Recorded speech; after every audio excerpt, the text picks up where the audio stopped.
waxaan ku jirnaa maalmihii iyo toddobaadkii xorriyadda aan ku xuseenno markii Soomaaliya ay xorriyaddeeda heshay iyo midowga ama midnimada waqooyi iyo koonfur.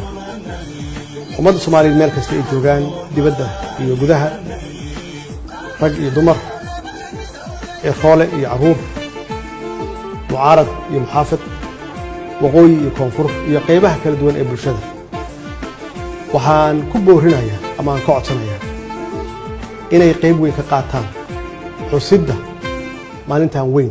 maalin muran iyo makeek mihare oo maalin ilaahay maashee annaar muhashee nalmaaleeqe matudo andani wala warite almalo hashee